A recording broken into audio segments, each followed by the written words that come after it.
नमस्कार, आदाब, सत श्री अकाल। मैं हूं आपका दोस्त शैलेश ओड़ा, यानी कि आप मेरे इंतजार में बैठे हैं, मैं जानता हूं। और एक बार फिर से हाजिर हूं लेके वही हंसी खुशी का खजाना, जहां पे हंसी भी है, खुशी भी है, आनंद भी है, मुस्कुराहट भी है, ठहाके भी है, कविताएं भी है, तालियां भी है, और है आपकी वाह वाह। क्या बात है। जिंदगी में हंसी बड़ी जरूरी है साहब, लेकिन क्या करें, किसी ने बहुत ठीक कहा कि या तो दीवाना हंसे या वो जिसे तौफीक दे, वरना इस दुनिया में आके मुस्कुराता कौन है। हंसी तो बिल्कुल सपने किसी चीज हो गई है साहब। चलिए चलिए चलिए, बात हंसी की चली है और सपनों की चली है, तो मैं उसे बुला लेता हूं कि अगर ज्यादा देर तक नहीं बुलाया तो हो सकता है वो खड़ी खड़ी सपनों में खो जाए। बुलाते हैं मेरी को होस्ट नेहा के मेहता को।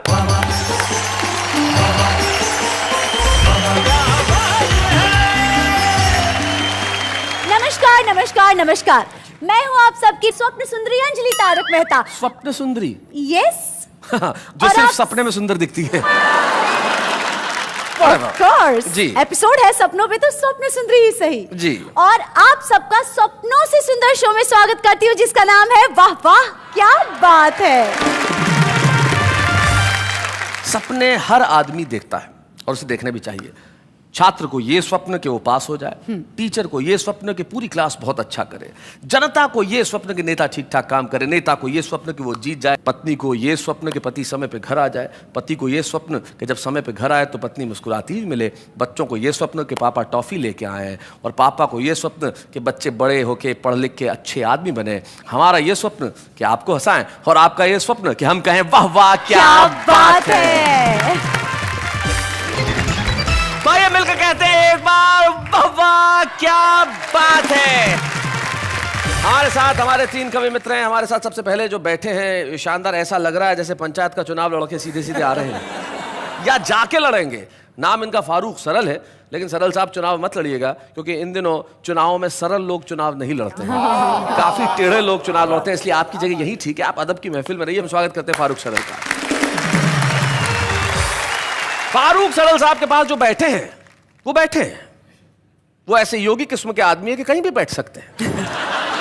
इतने अद्भुत व्यक्ति हैं प्रदीप चौबे कि एक बार इनके 15 शिष्य थे और 15 शिष्यों को इन्होंने कहा कि रास्ते में जाना और कहीं कोई महिला दिख जाए तो महिला को देखना मत, बस मुंह से कहना राम राम राम। अब इनके शिष्य भी इनकी तरह 15 ही शिष्य निकले और एक शिष्य की अचानक आवाज आई राम राम राम, तो बाकी 14 एक साथ बोले कहाँ है कहाँ है कहाँ है। जैसे गुरु वैसे चेले। तो ये हमारे मठाधीश हैं हास्य के, जो प्रदीप चौबे जी यहाँ पे बैठे हैं, उनके पास जो बैठे हैं वो भी इसलिए बैठे हैं कि ये विवादास्पद ढांचा है। एक ऐसा व्यक्ति जिसकी आंखों में करुणा और रुदन का ऐसा स्थायी भाव है, जिसे देख के ये लगता है कि उसका जन्म केवल चंदा लेने के लिए हुआ। लेकिन दिनेश दिग्गज एक अद्भुत व्यक्तित्व है और हमारे बड़े ही कमाल के कवि हैं, और इस आत्मविश्वासी कवि को मैं सबसे पहले इस मंच पे बुलाना चाहता हूं कि दिग्गज जी जरा आइए, कुछ सुनाइए, और भाई आप लोग जरा तालियां बजाइए।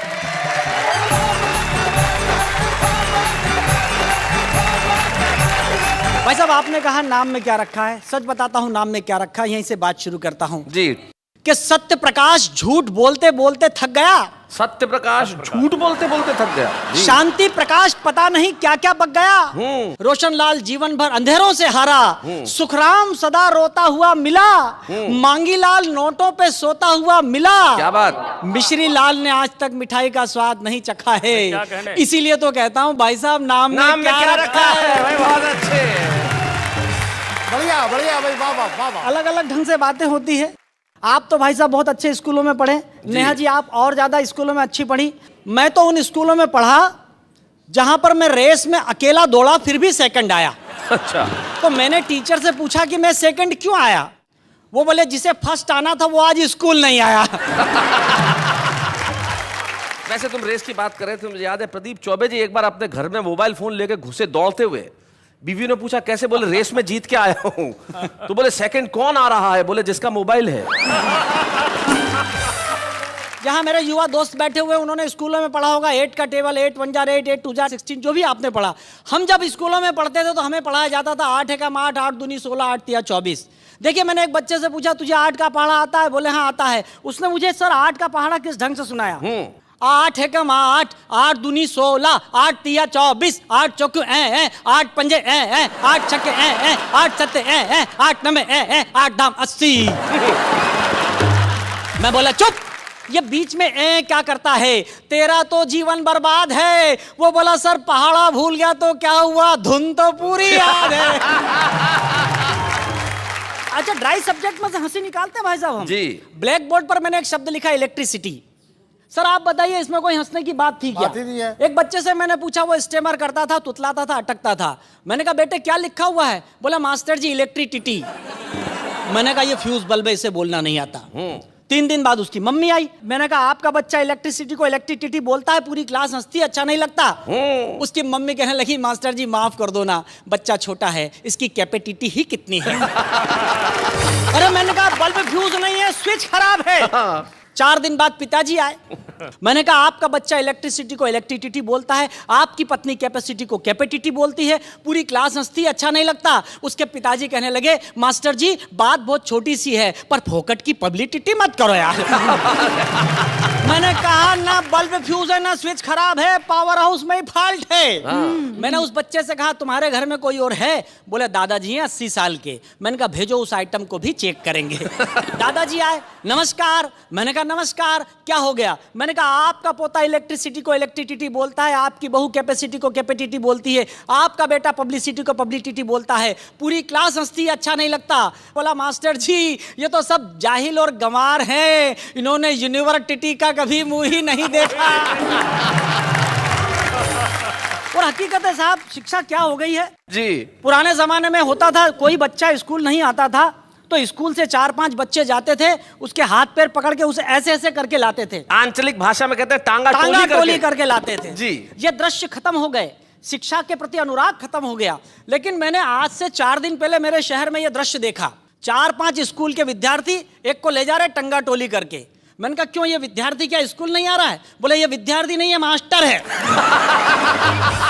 1.5 महीने से नहीं आ रहा, मिड डे मील खा के जाता वहीं रह जाता है। अभी मैंने नई कार खरीदी, जब लेकर निकला तो अचानक बंद हो गई। मैंने सोचा शायद पेट्रोल खत्म हो गया होगा। सामने ही मेरे मित्र रहते थे। मैंने कहा नरेंद्र जी शायद मेरी कार में पेट्रोल खत्म हो गया, कोई हेल्प करो। वो बड़ी गंभीर मुद्रा में अंदर गए और एक माचिस लेकर आए। मैंने कहा इससे क्या करूंगा? बोले पेट्रोल चेक कर लो। मैंने कहा इससे पेट्रोल कैसे चेक करूंगा? बोले सुनो, अगर कार में पेट्रोल नहीं हुआ तो तुम्हें पता चल जाएगा, और अगर हुआ तो कल न्यूज़पेपर के माध्यम से पूरे शहर को पता चल जाएगा कि पेट्रोल था। लोगों के मदद करने के तरीके बदल गए। बधाइयां कम मिलती है भाई साहब, आजकल धमकियां ज्यादा मिलती है जी। धमकियों पर एक कविता, फारूक भाई प्रदीप जी सुनिएगा, कि पिछले दिनों एक धमकी भरा एसएमएस हमारे पास आया। एसएमएस पढ़कर सिर चकराया। लिखा था दिग्गज जी हम आपके जीवन का सुख चैन तोड़ देंगे, अगर 50 लाख रुपया नहीं दिया तो आपका नाम किसी आइटम गर्ल से जोड़ देंगे। एसएमएस पढ़कर मैं हो गया पसीना पसीना जी। मैंने कहा बदनाम हो गया तो मुश्किल हो जाएगा जीना। मैंने मदद के लिए तुरंत एक नेताजी को फोन लगाया। यह मेरी सबसे बड़ी गलती थी। मैंने मदद के लिए एक नेताजी को फोन लगाया। फोन स्वयं नेताजी ने उठाया। बोला दिग्गज जी क्या हाल चाल हैं? मैंने कहा चाल तो ठीक है, हाल बुरा है। मेरे सीने पर धमकियों का छुरा है, मेरी मदद कीजिए। मदद शब्द सुनते ही वे आवाज बदल कर बोले, इस मार्ग की सभी लाइनें व्यस्त हैं, कृपया कुछ देर बाद डायल कीजिए। तभी मुझे मेरे एक वरिष्ठ कवि मित्र का ख्याल आया। मैं नाम नहीं बताऊंगा, नहीं तो आपको पता चल जाएगा कि मैं प्रदीप चौबे भाई साहब की बात कर रहा हूं। तभी मुझे मेरे एक वरिष्ठ कवि मित्र का ख्याल आया। मैंने उन्हें फोन लगाया, कहा गुरु लोग हमें धमकियां दे रहे हैं, कोई मार्ग सुझाओ। वो बोले मार्ग? हम तो हाईवे सुझा देंगे। जरा डीप में जाके समस्या बताओ। ओहो। मैंने कहा गुरु लोग मेरा नाम आइटम गर्ल के साथ जोड़ रहे हैं। आइटम गर्ल का नाम सुनते ही गुरु क्रोध में आ गए। मुझे लगा कि आज तो धरती और अंबर हिल जाएगा। धीरे से आकर बोले, जिसने तुझे धमकी दी है उसका मोबाइल नंबर मिल जाएगा। मैंने कहा बिल्कुल मिल जाएगा गुरु। बोले फिर तू ही डायल कर, हो जा शुरू। डायल तो मैं भी कर सकता था, कोई डिफरेंस नहीं है, पर फिलहाल मेरे मोबाइल में बैलेंस नहीं है। तो मैंने कहा गुरु क्या आप धमकी देने वाले को डराएंगे, धमकाएंगे या समझाएंगे? बोले न डराएंगे, न धमकाएंगे, न समझाएंगे, हम एक नई टेक्निक अपनाएंगे, तेरा नाम डिलीट करके हम अपना नाम जुड़वाएंगे। क्या बात है, बहुत अच्छे। क्या कहने, वाह वाह वाह। अचानक वे शायरी करने लगे, अरे हजारों साल नरगिस अपनी बेनूरी पर रोती है, तब कहीं जाकर चमन में एक फूल खिलता है। और सच बात तो यह है कि आम आदमी को आजकल बदनाम होने का मौका ही कहाँ मिलता है। क्या बात है भाई, वाह वाह वाह वाह। दिग्गज भाई तुझे बधाई, तुझे धमकियां मिल गई, हमें कविता मिल गई। ये धमकियां नहीं थी, नई कविता के लिए नया प्लॉट है। वाह वाह क्या बात है, वाह वाह क्या बात है।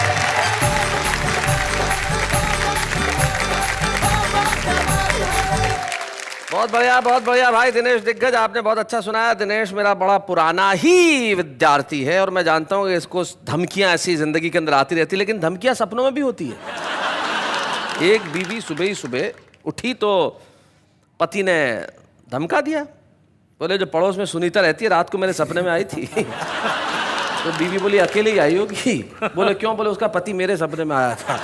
तो अगर धमकियां आप देंगे तो कई बार सामने से भी कुछ गड़बड़ हो सकती है, लेकिन कुछ लोग होते हैं जीवन में बड़े सरल होते हैं, उन्होंने कुछ लेना देना नहीं होता। तो आचरण, व्यवहार, कलम, कविता, सबसे सरल व्यक्ति को हम बुलाते हैं जिनका नाम फारूक सरल है। हम जोरदार तालियों से स्वागत करें।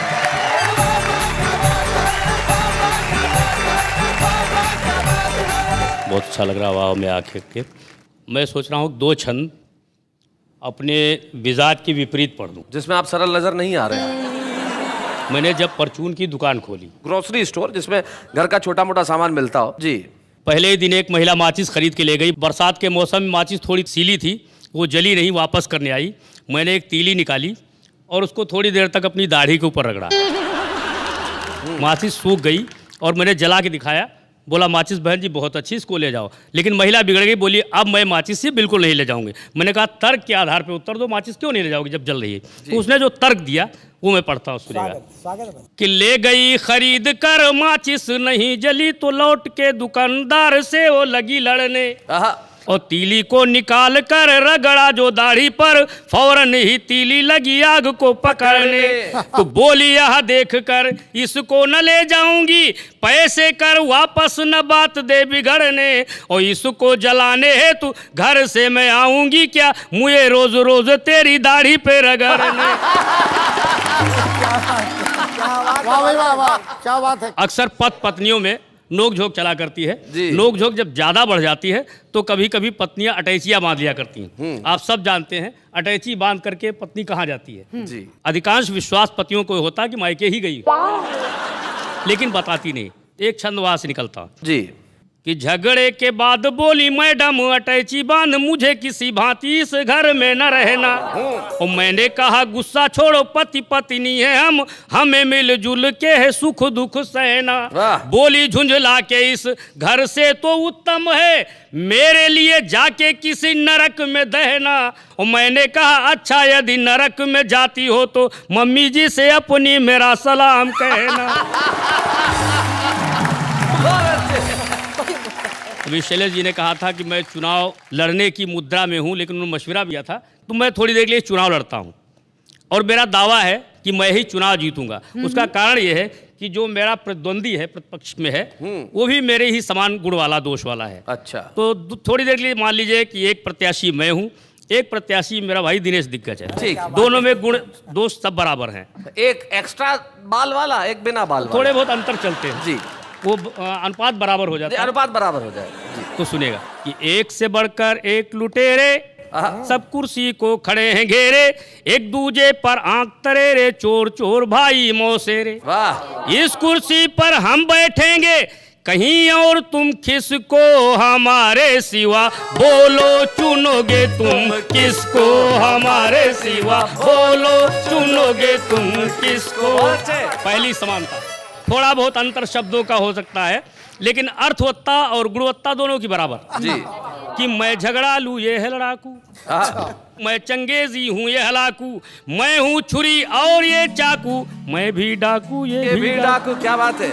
और दोनों देश को ही लूटेंगे चुनिए चाहे जिसको हमारे सिवा, बोलो चुनोगे तुम किसको, हमारे सिवा बोलो चुनोगे तुम किसको। कि राजनीति का एक कहरा, राजनीति का एक कहरा, अपना मकसद एक ही ठहरा, दोनों का संबंध है गहरा, मैं हूँ अंधा ये है बहरा। क्या बात है।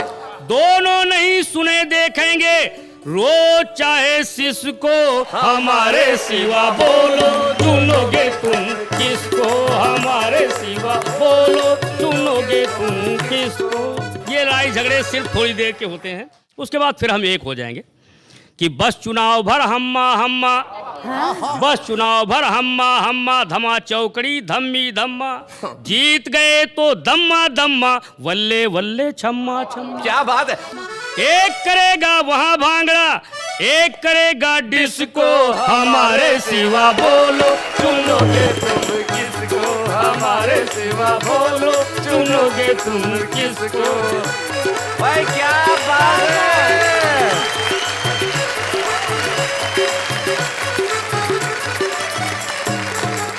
भाई फारूक भाई क्या बात है। आपके लिए मिलकर एक बार कहते हैं वाह वाह क्या बात है।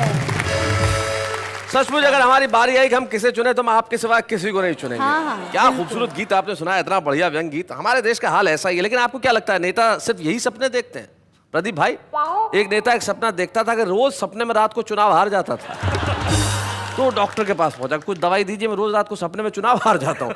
डॉक्टर ने दवाई दी, दूसरे ने आया, बोले क्या दवाई दी, गड़बड़ हो गई। बोले क्या? बोले कल तक तो हार ही रहा था, आज तो जमानत जब्त हो गई। तो जिस देश में सपनों में भी ये हाल हो उस देश का क्या किया जाए। लेकिन कुछ लोग होते हैं जो हकीकत में इतना हंसाते हैं कि आप सपने भी उन्हीं के देखते हैं। प्रदीप चौबे उनमें से ऐसा ही नाम है जो हकीकत में आपको इतना हंसाएंगे कि आज रात को जब आप सोएंगे तो सपने में भी आपको प्रदीप चौबे नजर आएंगे। लेकिन डरावने सपने उसे नहीं कहते, वहां पे भी वो आपको हंसाने के लिए आएंगे। प्रदीप चौबे, जिन्हें मैं प्यार से और जो मुझे प्यार से मिस्टर चौबी कहते हैं। तो एक मिस्टर चौबी इधर है, एक मिस्टर चौबी उधर है। तो मिस्टर चौबी जरा आइए, हम आपके लिए जोरदार तालियां बजाते हैं। प्रदीप चौबे।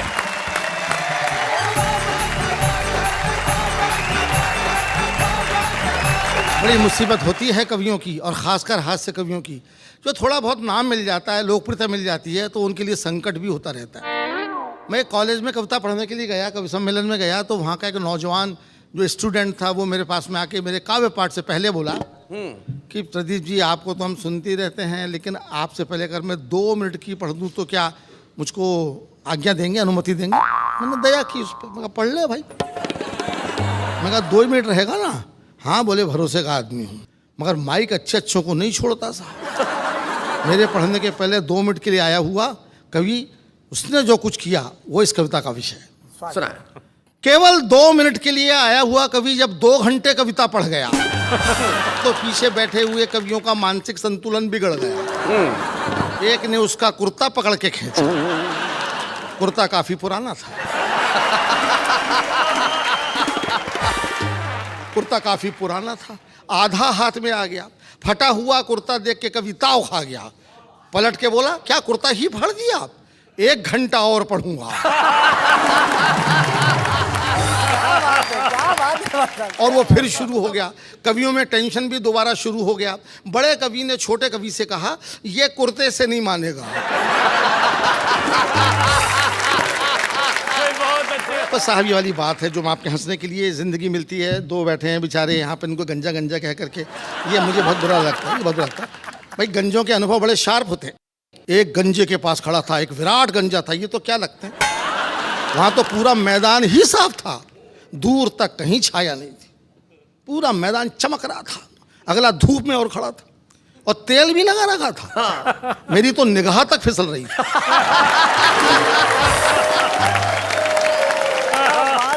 लेकिन उसके गंजत्व से आकर्षित होकर के मैं उसके पास पहुंच गया कि शायद कुछ देखने को मिले। तो गौर से दिखा साहब, उसकी खोपड़ी पे 2 बाल लहरा रहे थे। एक बाल सीनियर था, दूसरा जूनियर था।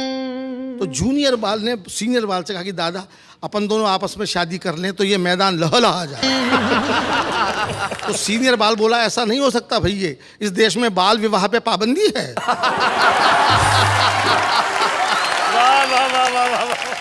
रेल यात्रा कविता में सुना देना चाहता हूं। आज तो रेलों में बड़ी सुविधाएं हैं साहब, एसी वेसी हैं, तमाम है, सब कुछ है। एक ज़माने में रेलों में केवल रेल ही होती थी।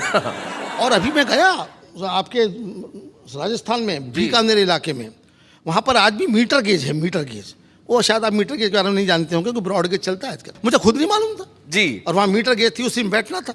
तो मैंने गार्ड से पूछा कि गार्ड साहब मीटर गेज किसको बोलते हैं? तो वो बोला बैठ के देखो। तो मैं बैठ गया, उसी में जाना था। मीटर गेज में बैठने के बाद मुझे पता चला कि वो गाड़ी 1 घंटे में 1 मीटर जाती थी। और जब वो गाड़ी चली तो उसकी स्पीड देख के मेरे को रोना आ रहा था। अच्छा। तो मैंने गार्ड से पूछा कि गार्ड साहब एक फ़ोन करके आ जाऊं तो क्या मैं दौड़ के गाड़ी पकड़ लूंगा? तो गार्ड बोला बहुत तेज मत दौड़ना, वरना अगली गाड़ी में बैठ जाओगे। रेल की जनरल बोगी में सफ़र किया मैंने, आपको सच्ची का कविता सुना रहा हूँ। उसे रेल की जनरल बोगी इसलिए कहते हैं कि उसमें धक्के खाते खाते आदमी में जनरल जैसा विल पावर आ जाता है। तो उसमें जो कुछ हुआ बताता हूँ जी। भारतीय रेल की जनरल बोगी, पता नहीं आपने भोगी कि नहीं भोगी। एक बार हम भी कर रहे थे यात्रा, प्लेटफॉर्म पर देखकर सवारियों की मात्रा हमारे पसीने छूटने लगे, हम झोला उठाकर घर की ओर फूटने लगे। तभी एक कुली आया, मुस्कुरा के बोला अंदर जाओगे? हमने कहा तुम पहुंचाओगे? वो बोला बड़े बड़े पार्सल पहुंचाए हैं, आपको भी पहुंचा दूंगा, मगर रुपए पूरे 50 लूंगा।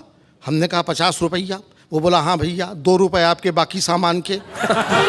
हमने कहा यार सामान नहीं है, अकेले हम हैं। वो बोला बाबूजी आप किस सामान से कम है? भीड़ देख रहे हैं, कंधे पे उठाना पड़ेगा, धक्का दे के अंदर पहुंचाना पड़ेगा, मंजूर हो तो बताओ। हमने कहा देखा जाएगा, तुम उठाओ। कुली ने बजरंगबली का नारा लगाया और पूरी ताकत लगा के हमें जैसे ही उठाया कि खुद बैठ गया। ताकत लगा के जैसे ही उठाया खुद बैठ गया। दूसरी बार कोशिश की तो लेट गया। हाथ जोड़कर बोला बाबूजी भगवान ही आपको उठा सकता है, हम क्या खाकर उठाएंगे? आपको उठाते उठाते खुद दुनिया से उड़ जाएंगे। तभी गाड़ी ने सीटी दे दी, हम झोला उठाकर धाए, बड़ी मुश्किल से डिब्बे के अंदर घुस पाए। डिब्बे के अंदर का दृश्य और घमासान था, पूरा डिब्बा अपने आप में हल्दी घाटी का मैदान था। लोग लेटे थे, बैठे थे, खड़े थे, जिनको कहीं जगह नहीं मिली वो बर्थ के नीचे पड़े थे। अच्छा। हमने गंजे यात्री से कहा भाई साहब थोड़ी सी जगह हमारे लिए भी बनाइए। वो सिर झुका के बोला आइए हमारी खोपड़ी पे बैठ जाइए। झल्लाया हुआ था बहुत। तभी एक भरा हुआ बोरा डिब्बे के अंदर चढ़ा, आगे बढ़ा और गंजे के सिर पर गिर पड़ा। गंजा चिल्लाया किसका बोरा है? बोरा फौरन खड़ा हो गया और उसमें से एक लड़का निकल के बोला अकेला बोरा नहीं है अंकल जी, बोरे के अंदर 12 साल का छोरा है। अंदर आने का यही एक तरीका है, हमने अपने माँ बाप से सीखा। वाह। आप तो एक बोरे में घबरा रहे हैं, जरा ठहर तो जाओ, अभी गद्दे में लिपट के हमारे बाप जी अंदर आ रहे। उनको आप कैसे समझाएंगे? हम तो खड़े भी हैं, वो तो आपकी गोद में लेट जाएंगे। एक और देखिए छोटा सा व्यंग है जी। एक यात्री बर्थ के नीचे से निकलता हुआ अपनी आंखें मलता हुआ फिल्मी अंदाज में बोला मैं कौन हूं? मैं कौन हूं? उसका पड़ोसी बोला शुक्र करो बेटा कि हो, वरना कल रेलवे कर्मचारी पूछते कि ये कौन था।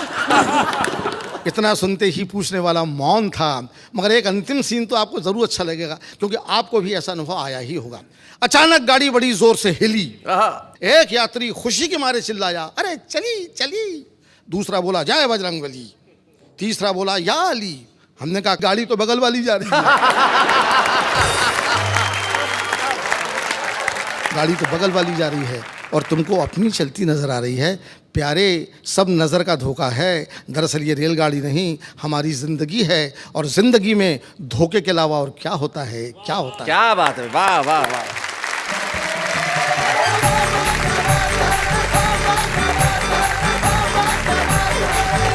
इस वक्त एक खास मेहमान को हम बुलाना चाहते हैं, एक ऐसा मेहमान जिसकी तरह गीत लिखने के लोग सपने देखते हैं, जिन्होंने जाने कितनी फिल्मों में गीत लिखे। एक बड़ा ही लोकप्रिय गाना हुआ था, सोनू निगम साहब ने अपने एल्बम में गाया था बिजुरिया, उसके रचनाकार वो है। और सबसे बड़ी चीज़ ये है कि तिहरी प्रतिभा के धनी है। बहुत कम लोग होते हैं जो अच्छा लिखते हैं, बहुत कम लोग होते हैं जो अच्छा लिखते भी हैं और अच्छा गाते भी हैं, और उनके लिखे हुए गाने तमाम लोगों ने गाए। तो आइए उन्हीं से मिलते हैं, अजय झिंगरन।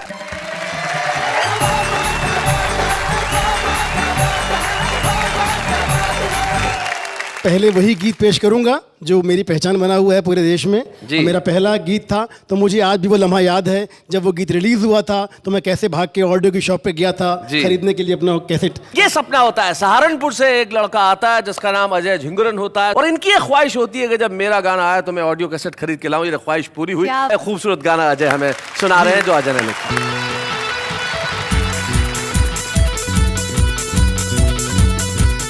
तुझे लागे ना नजरिया, क्यों ना ओढ़े तू चुनरिया, तुझे लागे ना नजरिया, ओढ़ ले चुनरिया, मेरे जिंगा है मेरे दिल पे गिरा है रे बिजुरिया पे बिजुरिया, हाँ। मेरे जिंगा है मेरे दिल पे गिरा है रे बिजुरिया बिजुरिया। नैना मत वाले ये बाल घुंघराले, ये भोले भाले दिल पे चलाए छुरिया, महकी हवाएं भी यही गुनगुनाए कि दिल से दिल मिला ले या मिटा दे दूरियां। सुन बाकी रे गुजरिया, ओ मैं हूँ तेरा ही सांवरिया, सुन बाकी रे गुजरिया, तेरा ये सांवरिया, तुझ पे ही मरता है नाम तेरे करता है सारी उमरिया। पंक्तियां देखिए, ख्वाबों की तू रानी है, गीतों की जवानी है, तेरे बिना अब कहीं लागे ना जिया, इतनी सी कहानी है, तू ही जिंदगानी है, गोरिया ये तूने कैसा जादू है किया। हो सुन बाकी रे गुजरिया, हो मेरी भोली सी बावरिया, हो सुन बाकी रे गुजरिया, भोली सी बावरिया, तेरी अंगड़ाई मेरे दिल पे है छाई, आए बन के बदरिया, ओ तेरी अंगड़ाई मेरे दिल पे है छाई, आए बन के बदरिया, ओ तिरछी निगाहें मेरे दिल पे गिराए रे बिजुरिया बिजुरिया। Thank you. क्या बात है अजय भाई, क्या बात है। मैं जानता हूं कि आप जब बिजुरिया जैसे हिप हॉप लिखते हैं और कमाल करते हैं, वहीं आप शानदार कव्वाली भी लिखते हैं, तो क्यों ना वो सुना दें? बिल्कुल, आपका आदेश सर आंखों पर। जी। दिम दिम ताना दिरे नाम ताना ना नाम, दिम दिम ताना दिरे नाम, दिम दिम ताना दिरे नाम ताना ना नाम, दिम दिम ताना दिरे नाम। मुझ में ही छुप के छले जिया, मुझ में ही छुप के छले जिया, अरे मोरा पिया बहरू पिया, अरे मोरा पिया बहरू पिया, छब दिखला के कहाँ छुपा पिया, क्या बात है? मोरा पिया बहरू पिया, अरे मोरा पिया बहरू पिया। इश्क़ हकीकी की पंक्तियां देखिएगा। इरशाद। मेरे लब पे तेरे नगमे जवां हैं, मेरे दिल पे तेरे दिल के निशां हैं, कि अब मैं बन गया तू और तू मैं, कोई कह दे जुदा हम तुम कहाँ हैं, मुझ में ही छुप के छले जिया, मोरा पिया बहरू पिया। फोटो पे इनकार बहुत है,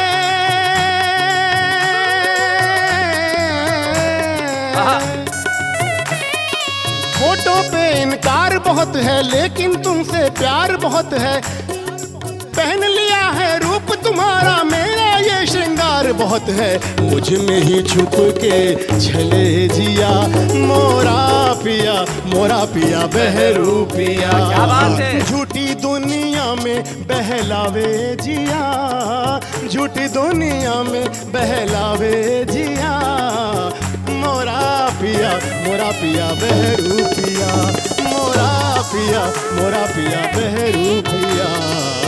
क्या बात है यार, क्या बात है।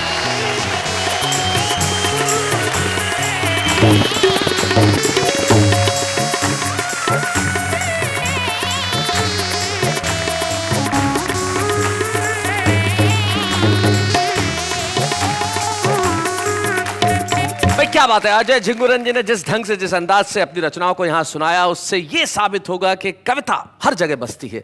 ऐसे बहुत सारे छुपे रुस्तम होते हैं जो जिंदगी में किसी भी मुकाम पर रहें लेकिन अपने कवि को मरने नहीं देते। जैसे कि सबसे कठिन काम अगर इस देश में कोई है तो वो है हाउसवाइफ होने का। ट्रू। लेकिन कुछ छुपे रुस्तम ऐसे होते हैं जो घर में रह के सिर्फ घर ही नहीं संभालते, लफ्ज़ों को भी संभाल के रखते हैं, अल्फाज भी उनके पास होते हैं। एक ऐसी ही छुपी रुस्तम आज हमारे साथ है जो दुर्ग में रहती हैं। नाम उनका श्रीमती शशि दुबे है और मैं जानता हूँ उनके पति को ये कह देना चाहता हूँ कि आज ये छुपे रुस्तम के रूप में आ रही हैं, कल आपके लिए बहुत बड़ा चैलेंज होने वाली है। डॉक्टर शशि दुबे।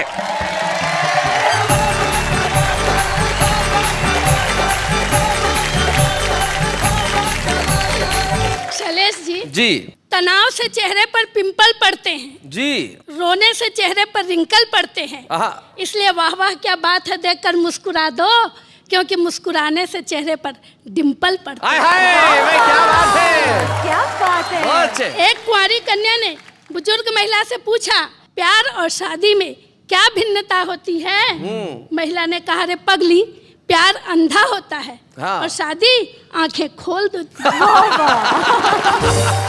प्यार में दो दिल इतने पास आ जाते हैं, इतने पास आ जाते हैं कि बिना बोले एक दूसरे की सारी बातें समझ जाते हैं। क्या बात है। और शादी में शरीर तो पास रहते हैं किंतु दिल इतने दूर हो जाते हैं, इतने दूर हो जाते हैं कि बिना चिल्लाए एक दूसरे को अपनी बातें समझा नहीं पाते। क्या बात है भाई, बहुत बढ़िया। प्यार है टॉफी जो रहती तो कुछ देर तक है किंतु मुंह में मिठास घोल देती है, और शादी है च्युइंगम जो रहता तो देर तक है पर मुंह बेस्वाद कर जाता है। वाह वाह। दरअसल प्रेमिका नाम है प्यास का हाँ। और पत्नी नाम है तृप्ति के एहसास का। वाह वाह वाह। पुरुष प्यास की खातिर बार बार प्रेमिका के पास जाता है किंतु पत्नी के बिना रह भी नहीं पाता है। भाई वाह वाह वाह वाह, बहुत अच्छे।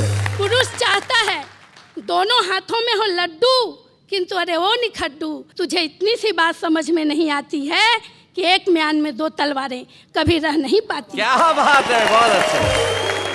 हर पत्नी की यही इच्छा होती है कि उसका पति उसे आई लव यू बोले, किंतु पति सब कुछ कहता है, बस यही 3 शब्द नहीं।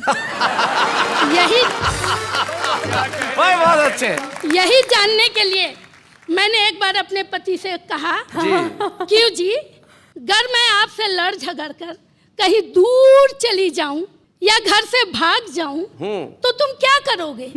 रोगे, पछताओगे, मेरी याद में आंसू बहाओगे, अखबारों में विज्ञापन दोगे, कैसे कैसे विज्ञापन दोगे, जरा मुझसे भी तो कहो। पति ने कहा, री पगली, मैं तेरा शुभ चिंतक हूँ, लिखूंगा जहां भी रहो खुश रहो। जैसे ही पति प्रवचन सुनकर घर आया, आते ही पत्नी को गले लगाया। पत्नी हर्षाई, शर्माई, सकुचाई। अपने पति की यह अदा उसे बहुत पसंद आई। पूछा, क्यों जी, क्या गुरुजी ने रोमांस करने को कहा है? पति ने कहा, नहीं री पगली, अपने दुख को गले लगाने को कहा।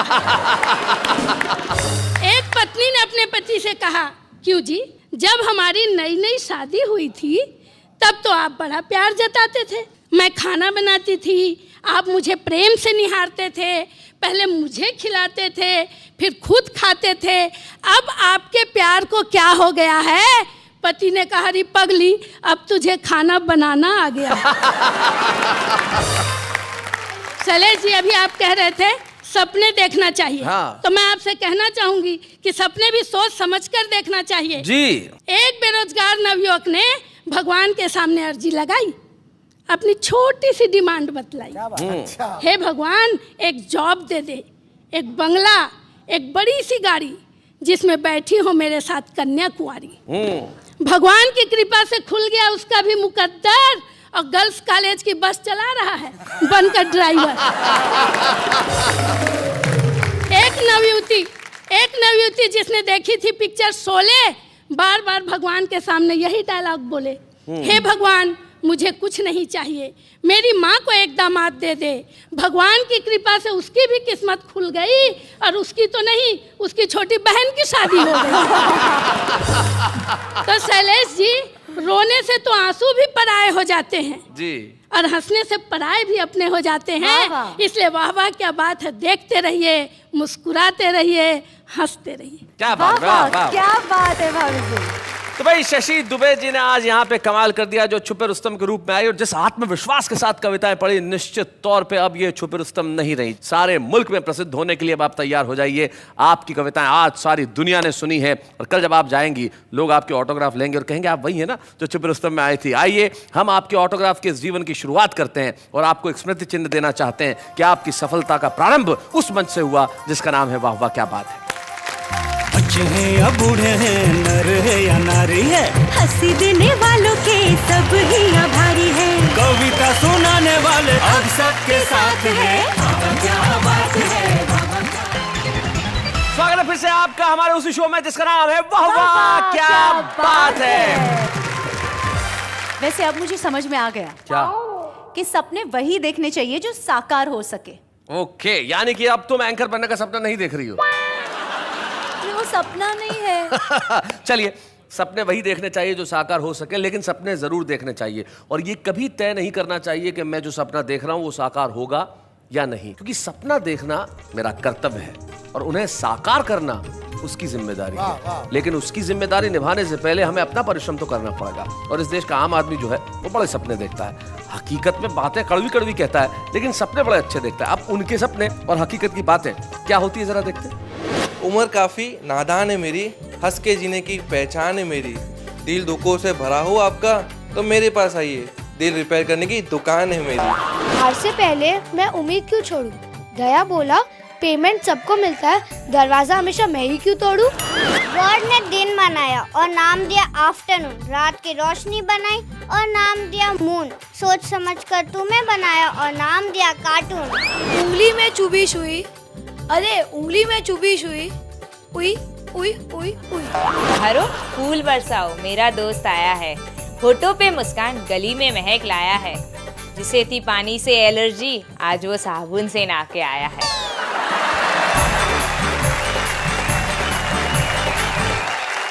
तो भाई ये जो हमारा कॉमन मैन है, जो आम आदमी बड़ा कमाल करता है और हमारे देश में जो 80% देश गांवों और कस्बों में बसा हुआ है वो हमारा देश आम आदमी ही है। वहां पे अगर कोई व्यक्ति तरक्की करता है तो बड़ी खुशी की बात होती है। दिनेश दिग्गज एक ऐसे व्यक्तित्व का नाम है, एक ऐसा कवि जिसने बहुत मॉडरेट अपनी शुरुआत की लेकिन तरक्की की राह पे वो बढ़ता चला गया। हम मिलकर सम्मान करते हैं आज उज्जैन से आए दिनेश दिग्गज का। बच्चे हैं या बूढ़े हैं, नर है या नारी है, हंसी देने वालों के सब ही आभारी है, कविता सुनाने वाले सबको हंसाने वाले अब सबके साथ है। बड़ी खुशी की बात है कि आज दिनेश जी की पत्नी यहाँ पे उपस्थित है, प्रेमशीला श्रीवास्तव। मैं उन्हें इस मंच पे आमंत्रित करता हूँ। आइए प्रेमशीला श्रीवास्तव। प्रेमशीला जी स्वागत है आपका। धन्यवाद। आपकी अरेंज्ड मैरिज है या लव मैरिज? Arrange marriage. लेकिन हमें तो विश्वस्त सूत्रों द्वारा ज्ञात हुआ है कि ये लव मैरिज थी। ये सब लोगों को पता लग जाएगा इसलिए। मतलब अरेंज बता रही हैं, तो लव मैरिज बताने में क्या दिक्कत है? मतलब इनसे प्यार हुआ, इसमें शर्मिंदगी है? तो क्यों? क्योंकि सभी लोग सुन रहे होंगे। भाई देखो, भारतीय संस्कृति देखिए कि सभी लोग सुन रहे हैं, तो मैं सबके सामने नहीं कह सकती कि मैं पति से प्यार करती हूँ। भाई वाह वाह, इस संस्कृति को प्रणाम करते हैं, बहुत अच्छे। क्या कैसा व्यवहार रहता है घर में इनका? डरते हैं मुझसे बहुत। क्या आप मतलब पीटती वीटती हैं, क्या करती हैं? नहीं, पीटती नहीं है, फिर भी डरते हैं, खाली धमका रखा है? हाँ। अच्छा। आज आप कैसा महसूस कर रही हैं? आज मुझको बहुत खुशी हो रही है कि आपने यहाँ इनको सम्मान किया और मुझे भी बुलाया। बहुत ज़्यादा खुशी हो रही है। क्या बात है, वाह वाह, बहुत स्वीट है। दिनेश, आप कुछ कहना चाहते हैं? निश्चित रूप से आज खुशी का इसलिए भी मौका है कि जहाँ मेरी पत्नी और मुझे आपने सम्मानित किया, लेकिन उससे बड़ी बात यह है कि मेरे परिवार के जो सबसे अहम और बड़े सदस्य हैं, हमारे आचार्य पीठ के जो सबसे बड़े सदस्य हैं, यानी आप, वो आप मेरे साथ हैं। और शायद ज़िंदगी में ईश्वर से मैंने अगर और कुछ भी मांगा होता आज के दिन तो मिल जाता, पर आज आपने मेरा जो सम्मान किया आपकी उपस्थिति में, आपके हाथों से, शायद मैं इस जन्म में नहीं भूल पाऊंगा। और अगला जन्म अगर मुझे मिला तो आपको बड़े भाई के रूप में ढूंढना मेरी पहली प्राथमिकता होगी।